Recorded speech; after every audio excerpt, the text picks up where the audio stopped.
உங்கள் பேர்? ரஞ்சித் என் பேர். சொல்லுங்கள், எங்கேருந்து வரீங்க? மதுரையில் இருந்தேன். மதுரை முடக்காத்தான். சரி, நீங்கள் என்ன படிச்சிருக்கீங்க? Engineering graduate. அப்படியா? சொல்லுங்கள். நான் 15 வருஷம் மாடு பிடிச்சிட்ருக்கேன். இப்போ இந்த 3 வருஷம் அந்த ஜல்லிக்கட்டு பேனுக்கு பிறகு ஓவரால் 18 இயர்ஸாக விளையாடியிருக்கேன். என்னோடது பார்த்திங்கன்னா நிறைய காயம், நிறைய தழும்புகள், இதெல்லாம் சேர்ந்ததான் ஒரு விஷயம். எனக்கு கொஞ்சம் விவரமாக சொல்லுங்களேன். சின்ன வயசுலேருந்து சின்ன வயசுலனா நம்ம ஃபேமிலி பேக்ரவுண்டுன்னு சொல்லி அம்மா வந்துட்டு டீச்சர் இருக்காங்க, அப்பா கவர்மெண்ட் எம்ப்ளாயி தான். ஸோ 2 பேருமே நம்ம மதுரைக்குள்ளே இருந்ததுனால கிராமம் சார்ந்த நம்ம விஷயம் இல்லை எதுவுமே. பட் அந்த லீவ் டைமில் மட்டும் வெளியூர் போகும்போது வரும்போது கிராமத்து சைடு சோழவந்தான் தான் நம்மளோட ஊர். அதனால் அங்கே போகும்போது அப்போ மாடு இதெல்லாம் பார்த்து வளர்ந்ததுனால தான்.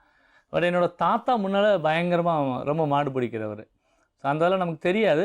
பட் ஏதோ ஒரு ஸ்டேஜில் நமக்கு ரொம்ப ஒரு அஃபெக்ட் ஆகிடுச்சு அந்த மாடு மேலே. அப்போ என்ன வயசு இருக்கும்? அப்போ நான் 6th ஸ்டாண்டர்ட் படிச்சுட்டு இருக்கும்போது, 6th ஸ்டாண்டர்ட் 7th ஸ்டாண்டர்ட் அது போல்.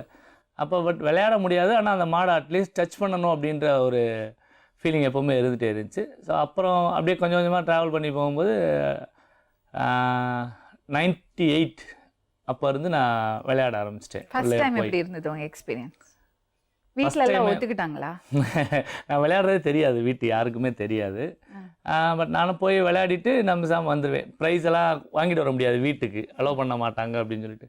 அப்புறம் இந்த கண்டினியூஸாக நியூஸ் பேப்பரில் பார்க்குறவங்க எல்லாம் பையன் எப்படி விளையாடுறான் அப்படின்னு வீட்டில் சொன்னதுக்கு பிறகு அப்படியே அவங்க கொஞ்சம் கொஞ்சமாக அதை அப்சர்வ் பண்ண ஆரம்பிச்சிட்டாங்க. இவன் போகிறான், விளையாடுறான், காயம் படுது அப்படின்னு சொல்லிட்டு. எனக்கு சின்ன வயசுலேருந்தே நான் ரொம்ப போல்டாக இருப்பேன். எல்லா இதுலேயுமே எது அடிப்பட்டாலும் அதை ரொம்ப ஈஸியாக எடுத்துக்குவேன். சரி, என்ன நினைக்கிறீங்க இந்த பேனை பற்றியும்?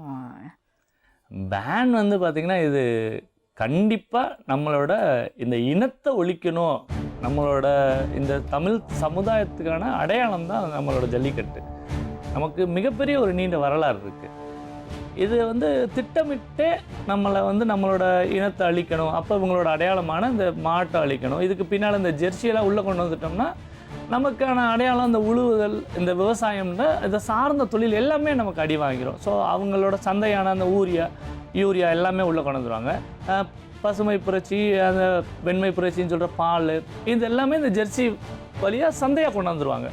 பட் என்னன்னு பார்த்தீங்கன்னா இவங்க நமக்கான இந்த மரபணு மாற்றம் செய்யப்பட்ட அவங்க கொடுக்குற அந்த இன்ஜெக்ஷனை மட்டும்தான் நம்ம யூஸ் பண்ணணும். எதனால் அதை அழிக்கணும்னு நினைக்கிறாங்க? நீங்கள் சொல்கிறீங்க தமிழருக்கு ஜல்லிக்கட்டு மட்டும் அடையாளம் கிடையாது, அதெல்லாம மற்ற பல விஷயங்கள் நமக்கு அடையாளமா இருக்கு. அதை பத்தி நம்ம பேசுவோம். இப்ப நீங்க சொன்னீங்க பிளான் பண்ணி அழிக்கணும்னு நினைக்கிறாங்கன்னு. அது எதுக்காக அப்படி நினைக்கிறாங்க? இது வெளிநாட்டில் இருக்கிற ஒவ்வொருத்தருமே அவங்களோட சந்தையை உள்ள கொண்டு வரக்கு நம்ம எதெல்லாம் நம்ம தடையா இருக்குன்னு பார்க்குறாங்க. முதல்ல தமிழே எழுந்திருக்க கூடாது, இது ஒரு விஷயம். இவங்க எந்தெந்த விஷயத்தில் இவங்களை ஒடுக்கலாம் அப்படின்றதில் பார்க்கும்போது நம்மளை வேளாண்மை சார்ந்த எல்லாரும் விவசாயம் தான் நம்மளோட முழுமையான ஒரு பண்பு. அப்போ விவசாயத்தை அழிக்கணும் அப்படின்னு சொன்னால் அவ்வளோ ஈஸியாக எதுவும் செய்ய முடியாது. அப்போ நம்ம இந்த காளைகள் பார்த்திங்கன்னா நம்ம ஒரு குடும்ப, ஒரு நண்பன், ஒரு செல்வம் அது நமக்கு. இந்த 4 நாள் வேலைக்கு போயிருந்தேன் மேடம். அவங்க என்ன சொன்னாங்க, வாடி யூரின் டெஸ்ட்னா எடுத்துக்கிட்டேன்னாங்க மேடம். போய் எடுத்துன்னு வந்தேன் மேடம். எடுத்துன்னு வந்த பிறகு நீ கர்ப்பமாக இருக்கிற, உங்கள் வயிற்றில் குழந்தது சொன்னாங்க மேடம். அதுக்கு முன்னாடி என்ன நடந்தது? அதுக்கு முன்னாடி அந்த ஹாஸ்பிட்டலுக்கு போயிட்டு வந்தேன் மேடம். எங்கள் அப்பா 6 மணிக்கு வந்தார் மேடம். கூப்பிட்டு போனார் மேடம் வீட்டுக்கு கூப்பிட்டு போய் அங்கேருந்து போயிட்டு வந்த பிறகு மேடம், நீ என்ன பெற்றுக்கு போறியான்ட்டு கேட்குறாரு மேடம். எங்கள் அப்பா என்ன குழந்தை பெற்றுக்கு போறியான்ட்டு கேட்குறாரு மேடம். அன்றைக்கி ஊர் ஜனங்க எல்லாரும் வச்சாங்க மேடம். யார்? எங்கள் அப்பாவே. நான் தான் செஞ்சேன், நான் தான் தாலி கட்டிட்டுன்னு போகிறேன்ட்டு சொன்னார் மேடம் தைரியமா. உனக்கு தெரியலையாம்மா? எனக்கு இதுமாரி வரும்னு தெரியாது மேடம். இது மாதிரி வரும்னு தெரியாது, பட் உன் மேலே கை வைக்கும்போது உனக்கு தெரியாதா? அந்த நேரத்தில் பாலில் கலக்கி கொடுக்குறாரு மேடம்.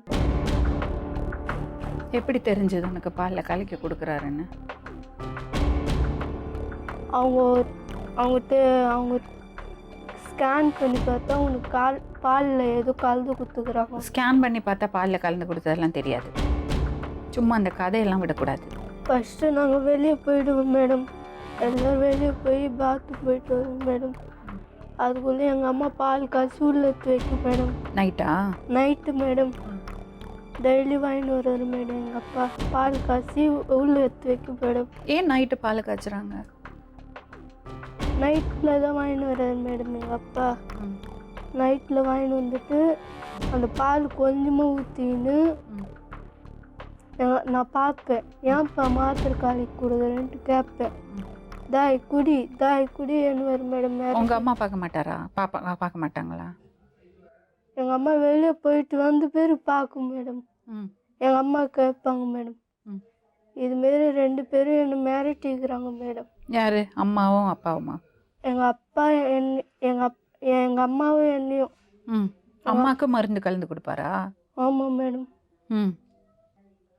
எவ்வளோ நாளைக்கு இப்படி நடந்திருக்கு? இது 5 மாசமா நடக்குது மேடம். டெய்லி மருந்து கொடுத்தாரா? கேட்டால் என்னை மிரட்டுறாரு மேடம். சாவச்சிடுவேன், வெட்டிடுவேன்ட்டு மிரட்டுறாரு மேடம்.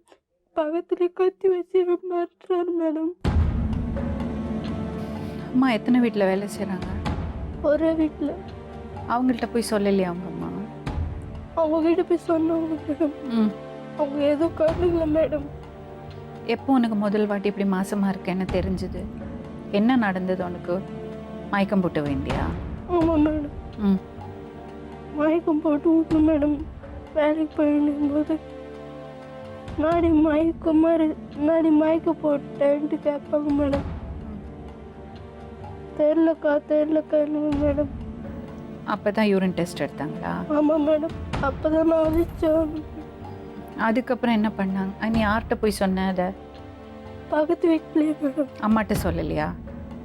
அம்மா காது கேட்காது மேடம்.